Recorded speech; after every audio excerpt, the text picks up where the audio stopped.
I think the game's greatest finisher because he had no weakness in his game. I don't know what God looks like. It's like seeing God. Really? Yeah. Hello, I would have said, man, y'all, you don't shut the fuck up. What is you doing? You don't get this man no fuse. Michael Jordan isn't just a name players mention alongside stats and trophies. It's far more personal than that. Around the league, players don't just call him great, they recall one specific moment, one play, or even one random night that stayed with them forever. These memories are always incredibly detailed, often describing something that caught them off guard and never left their minds. Many of these stories begin with something small or seemingly harmless. A defender might decide he won't let Jordan reach a certain number, a coach might take a risk and avoid double-teaming him, or a younger player might treat it like just another game. But once the ball goes up, everything changes. Jordan would lock in on that moment as if he took it personally, and from there, every move he made felt deliberate and calculated.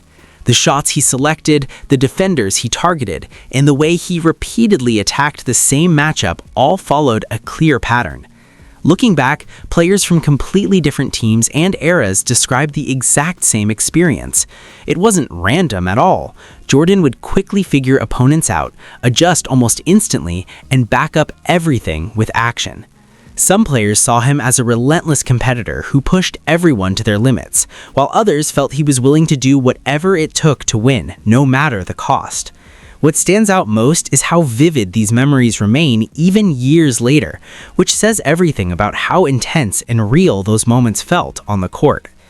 In this video, we're diving into what the legends had to say, including stories many people haven't heard before. B.J. Armstrong keeps it simple when describing Jordan.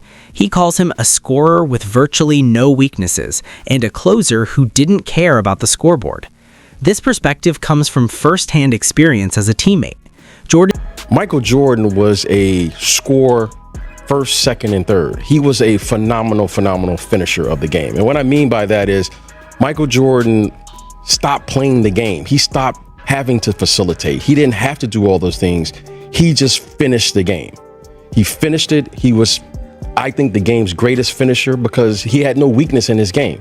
When he played the game, especially in the fourth quarter, we refer to him as a three-dimensional player. He's either going to score, he's going to get fouled, or he was going to go to the free throw line and make the 2 free throws. B.J. Armstrong also approached late-game situations. It wasn't just about hitting a single clutch shot. Jordan had the ability to take over an entire fourth quarter effortlessly. He would hunt mismatches, get to his preferred spots, and control the pace as if he completely owned the game. Whether the Chicago Bulls were trailing or locked in a close contest, his mindset never changed. He stayed calm, confident, and fully expected to create and make the exact shot he wanted.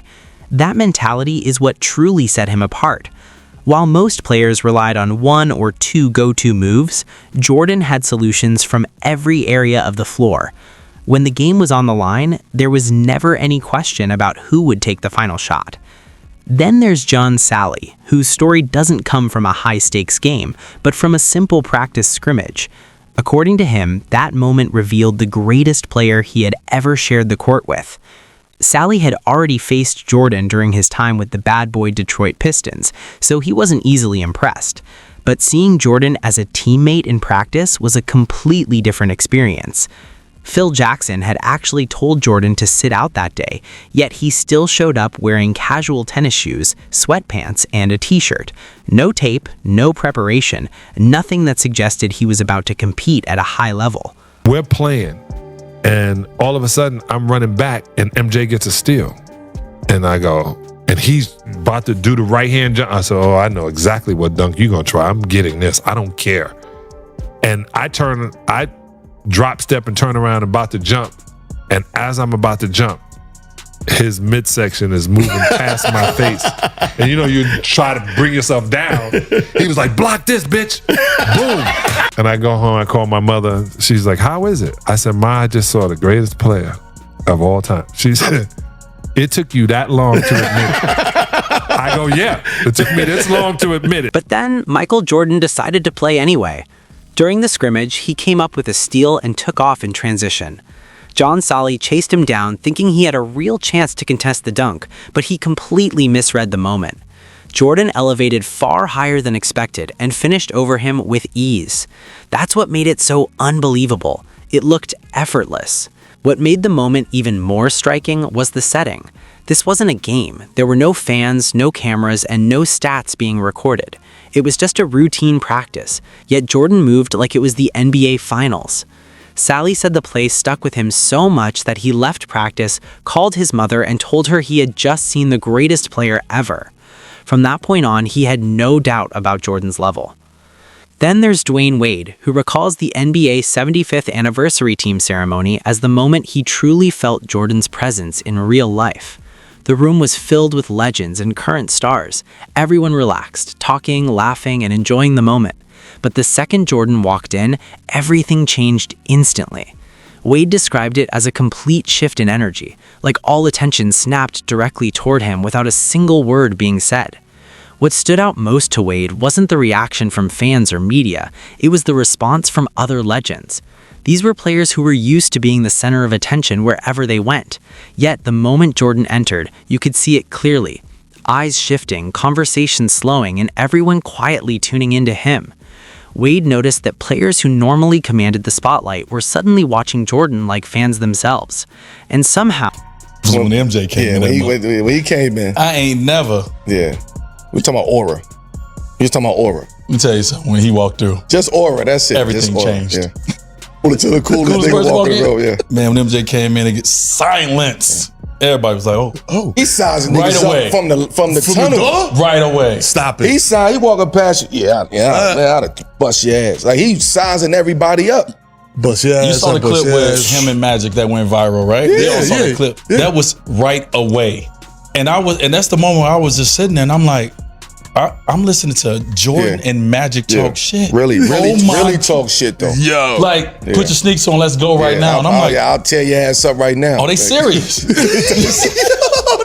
when Michael Jordan walked in, he immediately started talking trash with Magic Johnson, and that alone said everything.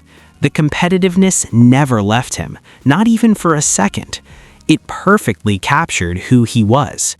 Even at an event meant to celebrate the 75 greatest players ever, Jordan still felt like the central figure in the room. His reputation, his history, and the respect he earned created an energy that Dwayne Wade said you could feel instantly the moment he arrived. Then there's Shaquille O'Neal, whose first time seeing Jordan in person didn't even feel real. He described it as almost like seeing God, not in a literal sense, but because everything he had grown up watching on TV suddenly came to life right in front of him. The hang time, the footwork, the way Jordan adjusted in midair, it was no longer just highlights, it was happening live, and Shaq was part of it. For a rookie who had spent years watching MJ, that moment hit on a complete... What is it like just being on the floor with him, man? I don't know what God looks like. It's like seeing God. Really? Yeah. And you see it in real life, it's like, oh my God, it's really real. Like he came at me like one of the first players of the game, and in my mind, I was like, I'm not getting dunked on. So I tried to meet him early. Slid by me, I bumped him, and he still did that. And he laid it up off and the crowd went crazy. I was like this guy's real. But it also gave me confidence because he was killing us. Shaquille O'Neal explained that Michael Jordan wasn't just scoring like other stars. He was operating on an entirely different level. The pace, the control, and the way he read defenses all looked calm, smooth, and almost unfair. One early play stood out to Shaq. Jordan attacked the lane, and Shaq stepped up thinking he could challenge or even stop the attempt. But Jordan adjusted mid-air effortlessly and finished through contact as if it didn't exist. In that moment, Shaq realized something important. The hype around Jordan wasn't hype at all. Coming from someone who would later dominate the league himself, that reaction carries real weight. His honest takeaway was that being on the court with Jordan felt like watching someone perform above everyone else. Ron Harper offers a different perspective, having seen Jordan both as an opponent and later as a teammate.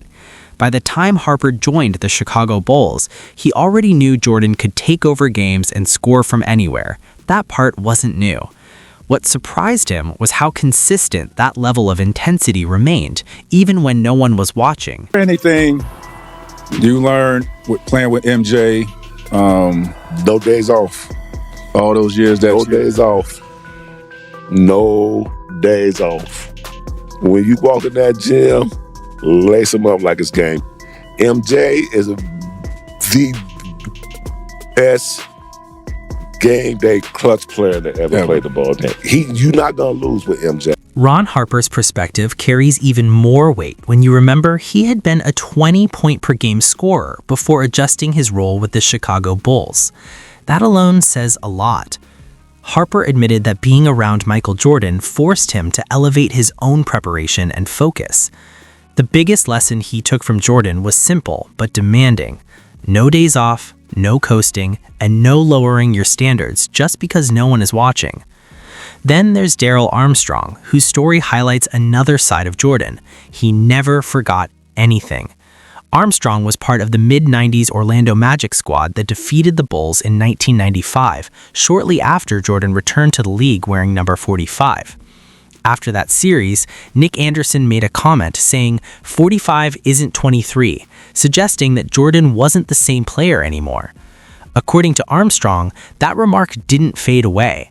Jordan held onto it. I did not know Nick Anderson said he wasn't the same. 45 is not 23. Oh, Lord. I would have said, man, y'all, you don't shut the fuck up. What is you doing? You don't get this man no feel. What did you do? So when I saw that, I was like, oh my God. He kept his top on. Boy, both teams broke out of the huddles. Coming to the court, that motherfucker took out that damn thing. I saw 2-3. I said, oh Lord, we in trouble. Superman's in the building, back cat, whatever you want to call him, Jesus. We in trouble tonight. So they ended up winning game. They won game two. The next time the Chicago Bulls faced the Orlando Magic, Darrell Armstrong said you could feel it even before the game began. Something was different, like something was about to happen. During warm-ups, Michael Jordan came out with number 45 announced, but just before tip-off, he revealed the iconic 23 underneath. In that moment, Armstrong knew it was bad news. And it didn't take long for things to turn. Chicago came out completely locked in and overwhelmed Orlando, finishing the series with a sweep. But what stuck with Armstrong most was how Jordan closed it out. In the final game, he scored exactly 45 points, no more, no less, and didn't force anything extra. To Armstrong, that wasn't a coincidence, it was a message, a direct response to the 45 isn't 23 comment, delivered without saying a single word. That's how Jordan operated, turning even the smallest job into something personal and making sure everyone felt it. Isaiah Ryder's story might be one of the clearest warnings. You do not poke Jordan. During a game against the Chicago Bulls in Minnesota, Ryder was playing well, already in the low 20s heading into the fourth quarter, while Jordan was sitting around 18 or 19. On the bench, a young Kevin Garnett started getting loud, hyping Ryder up and shouting that he should keep attacking because Jordan couldn't guard him. Ryder immediately tried to shut it down, telling Garnett to relax because Jordan could hear everything. But Garnett kept going, unaware of what he was triggering. Jordan didn't respond right away. There was for him. I was like, wow. So Mike looked at KG, looked at me, looked at KG. I was like, Mike, he don't know the rules of the game, man. He's just a young fuck. You know what I mean? Mike was like, okay, he talking? You know what I mean? I said, man, he don't know the rules of the game. Yeah. And Mike looked at him again like, okay. Looked at me like, okay. I said, what you looking at me like that for, right? Went to the fourth quarter, man. That man got about 17 quick. Mad, looking at KG, looking at me, looking at KG. Motivator. So we come out of the fourth quarter, KG like, man, keep going at his ass. Serve him. He can't guard you. He can't da-da-da with you. He can't mess with you. Yeah, I was like, I was quiet. I'm looking at him like, just chill. Because Mike was literally right there. And Him KG Scotty. was hype. Like And KG he's super hype. Yes, You know, loud. Isaiah Ryder said that once the fourth quarter started, Michael Jordan flipped a switch. He came out locked in at another level and poured in around 17 points in that quarter alone. After big plays, he kept looking directly toward the bench, making sure they felt every moment. By the end, the game was over, and Kevin Garnett understood exactly what Ryder meant. You don't talk to Jordan like that. That stretch showed just how quickly MJ could elevate his game once he had a reason, and how opponents often learned that lesson the hard way. Then there's Gilbert Arenas, whose story begins before the fame and All-Star appearances, back at one of Jordan's camps. Arenas was there trying to prove himself, and in one scrimmage he exploded for around 40 points. To him, that performance showed he belonged on a completely different level. But after the game, when someone asked Jordan who Arenas reminded him of, everything changed. Instead of naming a star, Jordan compared him to a deep bench guard from the Chicago Bulls, someone like Randy Brown. For Arenas, that didn't feel casual at all. It felt like disrespect. After such a big performance, being labeled as a third-string player by Jordan stuck with him. He took it personally and carried it as motivation throughout his career, using that moment as fuel to prove he was far more than that comparison. When you line all of these stories together, they all point to the same version of Michael Jordan, the one players experienced in real time, not just the version seen in highlights. From teammates to opponents, the message stays consistent. He wasn't just a scorer, and he wasn't just clutch. Jordan was a player who could get his shot from anywhere on the floor and fully believed it was going in every single time. The score didn't matter, the crowd didn't matter, and the defender didn't matter. His approach never changed. If there was a possession that mattered, he wanted the ball without hesitation. And the most dangerous part was that he had an answer for every situation. Mid-range shots, post moves, pull-ups,